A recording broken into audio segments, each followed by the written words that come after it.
Anda menyaksikan Kompas Bisnis bersama saya Breman Atenaya, Saudara. Di tengah berbagai tantangan ekonomi, pemerintah menargetkan pembentukan 80.000 koperasi desa Merah Putih untuk membangun ekonomi desa melalui berbagai unit usaha. Di tengah berbagai tantangan ekonomi yang dihadapi masyarakat desa, pemerintah menginisiasi pendirian 80.000 koperasi desa Merah Putih. Koperasi desa diyakini akan memberikan jaminan pembangunan ekonomi desa melalui sejumlah unit usaha seperti toko sembako, agen pupuk, gudang penyimpanan, hingga penjualan komoditas lokal unggulan. Baru-baru ini dulu dong. Menteri Koordinator Pangan Zulkifli Hasan bilang, koperasi desa akan menyerap lebih dari 2 juta tenaga kerja, memotong rantai pasok, dan membuka akses ke pusat perbankan dan produsen. Satu, ini dibentuk agar ekonomi desa itu terbangun. Ya, kalau desa ekonomi yang terbangun akan menyerap lebih dari 2 juta tenaga kerja, sehingga desa ini akan pemuda-pemuda penuh harapan. Itu memotong rantai pasok. Jadi produsen-produsen sembako desa itu paling ujung. Bayangkan dari produsen, distributor, grosir, apalagi ya, warung kecil, warung besar, waduh, baru sampai desa. Itu akan dipotong rantai pasok yang panjang. Yang berikutnya nanti di desa itu ada pinjol, ada rentenir, ada tengkulak, ini dipangkas. Karena nanti semua melalui koperasi. Sementara itu, kata Wasekjen Asosiasi Pemerintah Desa Seluruh Indonesia atau APDESI Obar Sabarba, Koperasi Desa Merah Putih tidak akan melibas usaha masyarakat desa. Obar optimis, koperasi desa bisa menjaga dana desa tepat sasaran. Kami punya cita-cita bahwa berdirinya koperasi tidak boleh melibas istilahnya warung-warung istilahnya masyarakat kita yang sudah berdiri. Tapi berdirinya koperasi di sini adalah untuk memberi layanan supaya jangan sampai terlalu jauh. Koperasi Desa Merah Putih merupakan program inisiatif Presiden Prabowo Subianto yang dituangkan dalam Keputusan Presiden Nomor 9 Tahun 2025 tentang Satuan Tugas Percepatan Pembentukan Koperasi Desa. Presiden menargetkan seluruh koperasi Desa Merah Putih akan mulai beroperasi pada 28 Oktober 2025. Tim Liputan Kompas TV. Meskipun dibentuk untuk mengoptimalkan pembangunan ekonomi desa, studi Selyos menunjukkan penggunaan dana desa untuk pengembangan koperasi desa menimbulkan kekhawatiran perangkat desa. Lebih lengkapnya kita sudah bergabung dengan Direktur Kebijakan Publik Center of Economic and Law Studies atau Selyos Media Wahyudi Askar. Selamat pagi Mas Media. Selamat pagi Mas. Ya, Mas Media, soal studi Selyos soal pembentukan koperasi desa ini kan sepertinya sebagian besar perangkat desa menurut studi Anda ini adalah menolak adanya sumber dana itu diambil dari pinjaman himbara, kemudian juga menolak bahwa dana desa ini menjadi cicilannya gitu ya. Seperti apa temuan Anda, Mas Media? Iya Mas, kami melakukan studi evaluasi dari konsep koperasi desa Merah Putih hari ini dengan melakukan wawancara langsung dengan perangkat desa dari Aceh sampai Papua. Dan kami menemukan data-data yang saya kira sangat signifikan harusnya menjadi bahan evaluasi bagi pemerintah. Pertama, kami menemukan 76% perangkat desa itu menolak pembiayaan Kopdes Merah Putih ini melalui pinjaman bank himbara. Kami juga menemukan adanya risiko kebocoran dana, terutama dari dana desa yang mencapai 12% dari dana desa. Ini belum termasuk beragam aspek lainnya di mana 25% perangkat desa khawatir akan merusak ekonomi di desa karena adanya persaingan yang tidak sehat dengan usaha-usaha yang sudah ada. Termasuk juga adanya 35% perangkat desa mencium aroma kepentingan politik di balik pendirian koperasi desa ini. Dan kami juga melakukan estimasi bahwa ini bisa mengancam kebebasan berpolitik juga karena ada instrumentalisasi politik dalam Kopdes Merah Putih ini, dan jika dimobilisasi sebagai kendaraan politik, ketika kami hitung itu potensi pengaruhnya dalam pemilu sangat signifikan karena bisa mengamankan 34-46% kursi legislatif. Jadi ada banyak temuan saya kira yang mungkin bisa dibaca di dalam laporan kami, tapi satu pesan sederhana adalah skema koperasi desa Merah Putih hari ini masih jauh dari kata ideal. Oke, banyak tadi potensi resiko kebocoran, kemudian ada juga kecurigaan adanya korupsi yang bisa terjadi nantinya, ada juga kuat aroma politis di sana. Namun ketika kita melihat terkait dengan skema pengelolaan operasional dan juga model bisnisnya, Mas Media, kalau menurut Anda ini apakah sebenarnya yang dituangkan dalam Kopdes Merah Putih ini sudah cukup ideal kalau misalnya tadi melihat terkait dengan sumber dananya, kemudian bagaimana sistemnya, dan juga pengelolaan di dalamnya seperti apa, Mas Media? Ya, koperasi bukan ide baru. Bahkan sebelum Indonesia merdeka, koperasi itu sudah digagas. Dan kita tahu Muhammad Hatta menjadi salah satu tokoh nasional yang menggagas koperasi. Tapi pesan Hatta itu sederhana, bahwa koperasi itu gerakan rakyat. Maka pada tahun 1930-an, koperasi di Banda Neira itu betul-betul menjadi gerakan rakyat. Diorganisir oleh masyarakat dan kemudian rantai pasoknya disupport full oleh masyarakat atas inisiatif masyarakat. Tapi pasca Indonesia merdeka, bahkan pada masa Orde Baru, itu koperasi cenderung menjadi agregator politik karena dikendalikan oleh pusat. Jadi skema semacam ini persis sama seperti koperasi unit desa pada masa Orde Baru. Jadi ada peraturan Presiden nomor 18 tahun 98 misalnya, bahwa KUD itu dipaksa untuk mendistribusikan program pupuk pemerintah, benih, hasil pertanian, begitu ya. Dan sama dengan Koperasi Desa Merah Putih hari ini. Jadi konsepnya cenderung sentralistis, top down gitu ya, dengan model bisnis bahkan yang dengan skema hari ini yaitu sudah diatur oleh pemerintah pusat. Dan kalau kita belajar dari sejarah ya, kita pernah gagal dengan skema yang sangat top down seperti ini. Nah, ini yang dikhawatirkan karena hari ini banyak perangkat desa itu mengalami kebingungan soal Kopdes ini. Bahkan ada surat dari Kementerian Keuangan bahwa dana desa itu tidak bisa cair kalau tidak ada musyawarah segera dilakukan untuk koperasi desa. Jadi ini sebetulnya sudah mengarah pada perampasan otonomi desa. Karena kepala desa sekarang bingung harus membentuk Kopdes. Dan kalau Kopdes gak segera dibentuk, maka dana desa tidak cair. Jadi ini adalah bentuk intimidasi secara struktural dari pemerintah pusat saya kira. Dan suara-suara dari perangkat desa ini tidak kami ubah sedikit pun. Karena kami melakukan data primer.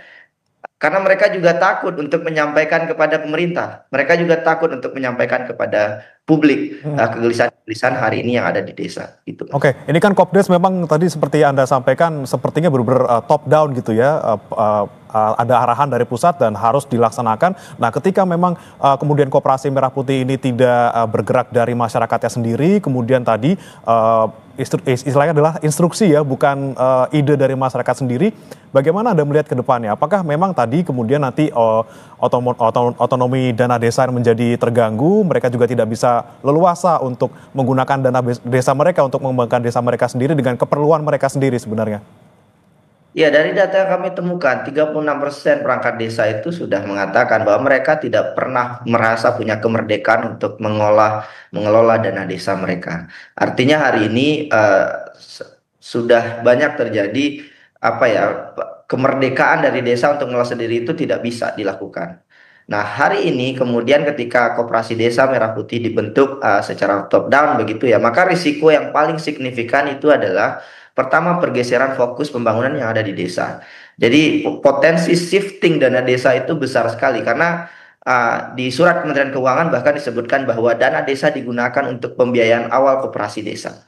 Artinya ada shifting dana desa yang sangat signifikan yang kemudian bisa mengurangi dana-dana yang sebelumnya diperuntukkan untuk infrastruktur publik. Bahkan kami menemukan pernyataan dari perangkat-perangkat desa bahwa dana posyandu itu sudah mulai akan dikurangi karena akan fokus kepada Kopdes dan seterusnya. Sama satu lagi Mas, skema pembiayaannya. Karena ini akan dibiayai oleh Bank Himbara. Dan kita tahu bahwa selama ini rasio kredit bermasalah, non-performing loan itu juga meningkat di sektor produktif, termasuk juga di koperasi. Artinya ada risiko sistemik yang sangat rumit dan kompleks dan kalau tidak diantisipasi ini akan bisa berujung pada bencana fiskal. Karena ada 400 triliun anggaran yang akan digelontorkan ya untuk ini lewat Bank Himbara dan ketika terjadi risiko sistemik gagal bayar maka ini dampaknya akan sangat masif terhadap keuangan publik begitu, Mas. Oke, kalau dari studi Anda juga yang saya baca kemarin, Mas Media, ini sebenarnya kalau misalnya ujung-ujungnya gagal dalam tanda kutip, ini kan yang dirugikan semuanya masyarakat gitu ya. Oke lah, misalnya pinjaman datang dari Bank Himbara, kemudian nanti yang akan nalangin istilahnya itu dari APBN pemerintah gitu ya. Itu kan APBN uang-uang rakyat juga. Kemudian dana desa juga ketika digunakan juga akhirnya tidak bisa digunakan untuk keperluan mereka yang lebih penting. Nah, Anda melihat seharusnya skema pembiayaan yang tepat untuk dana desa ini uangnya dari mana, Mas? Selain dari pinjaman Bank Himbara ini. Iya, pertama dana desa harus digunakan untuk pembangunan desa dan atas persetujuan masyarakat desa.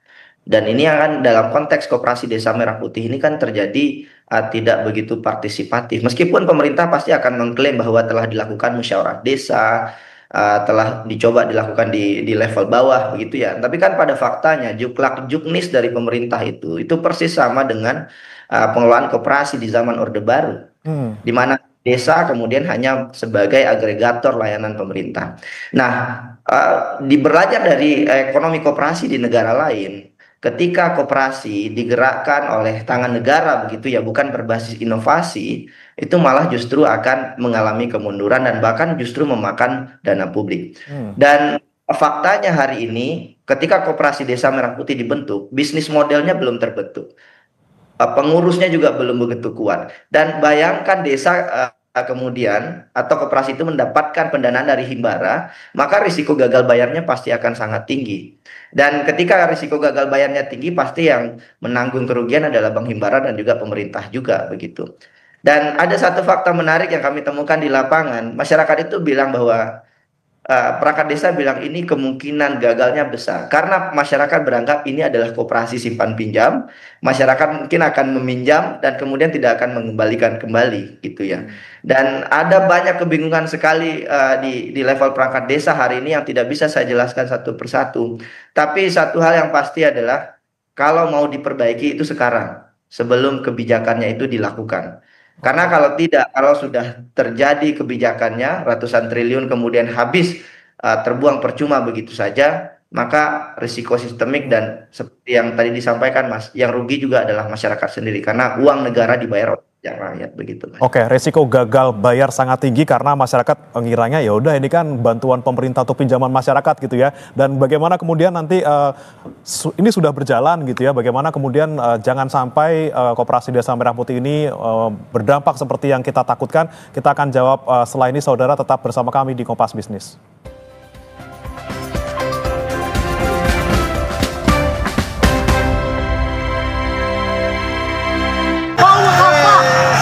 Sebenarnya kita ini Prima Natenaya dan juga masih bergabung bersama kami Direktur Kebijakan Publik Center of Economic and Law Studies atau CELIUS, Mas Media Wahyudi Askar. Mas Media, kita lanjutkan kembali Mas Media. Ini kan Koperasi Merah Putih sudah berjalan gitu ya, dan yang cukup membuat beban oleh desa-desa ini adalah kalau mereka belum membentuk Koperasi Merah Putih, dana desa tidak akan cair seperti itu ya. Lalu sebenarnya kebijakan apa nih yang perlu disiapkan pemerintah sekiranya untuk mengantisipasi resiko dari pembentukan Koperasi Merah Putih ini? Ya, jadi kami melakukan survei ya atas kebutuhan utama masyarakat di desa. Sebetulnya apa yang hari ini menjadi kebutuhan oleh masyarakat desa? Dan mengerucut pada 3 prioritas utama di desa. Yang pertama, soal infrastruktur dasar. Dan ini merata di semua desa, ini yang dibutuhkan oleh desa hari ini. Yang kedua, masyarakat ingin ada penyediaan alat pertanian yang lebih modern, jaminan harga hasil panen, dan penguatan BUMDes. Nah, sebetulnya kalau kita lihat prioritas utama di desa ini, masyarakat desa itu ingin agar dana desa kemudian disalurkan dan kemudian mereka memiliki kebebasan untuk menggunakan dana desa itu. Tapi ini kan tidak terjadi karena ada banyak sekali tidak hanya Koperasi Desa Merah Putih ya, tetapi juga program-program lainnya yang digagas oleh pemerintah pusat dan harus dilakukan oleh pemerintah desa. Meskipun tidak semuanya dibutuhkan oleh masyarakat desa. Jadi menurut hemat saya yang perlu dilakukan adalah keberpihakan negara pada koperasi tapi dengan cara yang benar.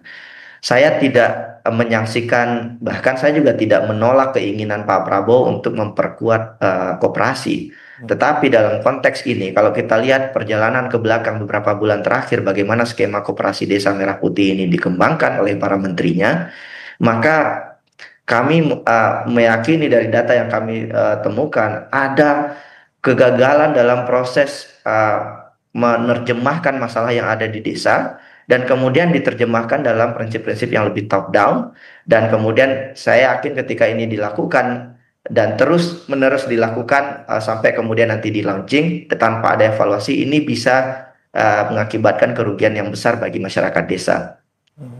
Apa langkah konkretnya? Saya kira ada banyak sekali regulasi afirmatif yang bisa melindungi ruang pasar koperasi yang bisa dilakukan.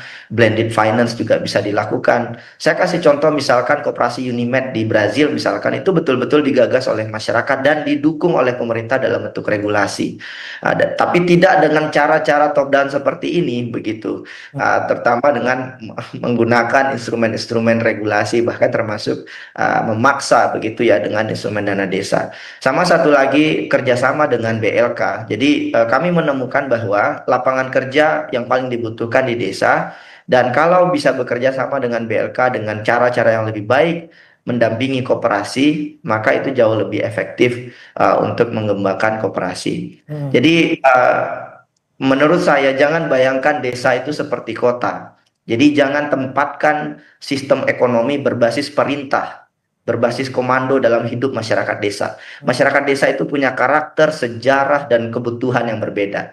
Jadi pesan dari riset kami sederhana, terlalu banyak kebijakan nasional lahir dari obrolan politik segelintir orang, disusun oleh mereka yang belum pernah berumput di desa. Jadi saran saya bagi pengambil kebijakan, terutama di level pusat hari ini, balik lagi ke masyarakat, temui lagi kepala desa ya yang saya maksud, bukan asosiasi-asosiasi kepala desa yang belum tentu mencerminkan suara-suara dari desa. Balik lagi ke desa, jelaskan bagaimana si desa dikelola dan dengarkan masukan dari masyarakat.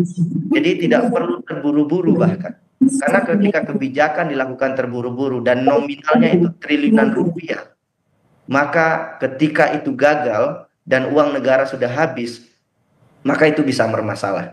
Jadi kalau memang kerangka dasar dari koperasi desa merah putih ini masih dipaksakan, maka bisa ditunda atau bahkan bukan bisa dibatalkan juga, karena itu bukan aib juga, bukan kegagalan juga, tapi keberanian dari pemerintah secara intelektual untuk mengelola negara ini dengan benar, dengan prinsip sains berbasis data. Begitu Mas Bang. Oke, belanja masalahnya dulu baru kemudian menawarkan solusi ya. Kita bicara langsung dengan kepala desa di masing-masing desa di Indonesia untuk menemukan apa sih yang sebenarnya mereka butuhkan. Tapi kalau dari studi Anda juga nih Mas Media, ini kan ada 36% katanya yang bilang bahwa sebenarnya masalah utama yang mereka hadapi di desa adalah sebenarnya lapangan pekerjaan. Memang dari Pak Zulhas bilang Kopdes Merah Putih ini menawarkan sekian juta, 2 juta kalau nggak salah ya, kalau misalnya saya salah mohon dikoreksi, bisa menyediakan tenaga kerja sekitar 2 juta lapangan pekerjaan. Kalau Anda melihatnya seperti apa Mas? Kalau di Kopdes Merah Putih sendiri ketika nanti prakteknya di lapangan, apakah betul bisa menyerap tenaga kerja terkait dengan Kopdes Merah Putih ini? Ketika kita lihat juga kalau di desa ini kan tentunya berbeda dengan di kota gitu ya, untuk dari segi SDM dan juga kemampuannya. Ya, kami jelaskan dengan detail ya bahwa lapangan kerja menjadi sebuah persoalan. Tapi apakah koperasi desa merah putih ini jadi solusi? Ini yang perlu jadi pertanyaan banyak pihak ya. Karena begini, ketika kita melihat kondisi yang ada di desa hari ini, itu karakter desa itu berbeda antara satu desa dengan yang lain. Nah, skema Kopdes Merah Putih ini kan relatif seragam ya. Bahkan hanya dibatasi beberapa sektor tertentu. Jadi ketika skemanya itu sudah tidak inklusif dan partisipatif, otomatis tidak akan berbasis kebutuhan masyarakat desa. Sehingga lapangan pekerjaan yang terbuka dari inisiatif Koperasi Desa Merah Putih ini juga tidak akan signifikan. Saya paham bahwa semangatnya adalah koperasi dari desa, koperasi dari bawah, begitu ya. Tapi kan tidak selalu lewat intervensi secara top down seperti ini, begitu ya. Kalau bicara koperasi, dari survei yang kami lakukan adalah yang dibutuhkan itu oleh koperasi hari ini adalah pendampingan, peningkatan pelatihan dan pembukaan pasar. Itu yang harus dilakukan oleh pemerintah hari ini. Jadi bukan dengan kemudian mengumpulkan masyarakat desa, lakukan ini, lakukan A, B, C, D, E, kemudian berbasis perintah. Dan ini sudah sistem ekonomi yang ditinggalkan di banyak negara. Di banyak negara manapun ekonomi koperasinya tidak tersentralisasi dan top down seperti ini, tapi betul-betul digerakkan oleh masyarakat. Itu kenapa kooperatif itu basis katanya itu gotong royong. Dengan melihat SOP pemerintah Juklak Juknis hari ini di Koperasi Desa Merah Putih itu nggak ada sama sekali nilai gotong royongnya. Jadi ini yang sebetulnya saya nggak ingin menyampaikan ini atas dasar tanpa data ya, tapi ini yang disampaikan oleh kepala desa begitu. Dan masih ada ruang bagi pemerintah untuk mengevaluasi, masih ada beberapa bulan sebelum di launching. Mudah-mudahan pemerintah memikirkan hal ini gitu. Oke, berarti memang kalau menurut Anda Mas Media sendiri untuk menyerap tenaga kerja ini sendiri juga masih agak jauh nih ya terkait dengan Kopdes Merah Putih ini? Ya, karena skemanya sama dengan KUD zaman Orde Baru ya. Jadi hanya akan menjadi agregator layanan publik pemerintah begitu ya. Sehingga malah tadi seperti yang saya sampaikan tadi ada kemungkinan unit usaha yang sudah ada itu bisa tergantikan oleh koperasi desa yang baru ini. Nah, ini yang harus dipikirkan juga oleh pemerintah begitu. Terus anggapan bahwa oke, koperasi bisa mengurangi tengkulak begitu.